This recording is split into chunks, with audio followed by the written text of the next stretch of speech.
Hello mga higala, mao na kini ang tayo sa baka, tayo sa kabayo nga akong nakuha ngadto sa bukid. O magtanom koron kay hayag ang buwan. So meaning kung hayag ang buwan kay full moon man ta karon, kung magtanom mo og sama anang sili, okra, talong,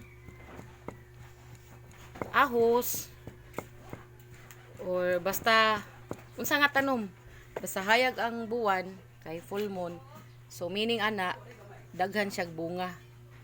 Mao man ni mga ingon sa mga katigulangan. So ako sang gi-follow kay murag medyo tinuod man kay tanom ko og okra dali siya namunga. Karon magtanom ko og ahos ug sili. Akong dugmokon sa aning tai sa kabayo akong nakuha sa bukid. So mani siya tai sa kabayo akong nakuha sa bukid. Ako na siyang palupaluhon kay para madugmok siya sa maani. So, madugmok, so isagol siya sa soil aron tambok nindot og tubo ang tanom.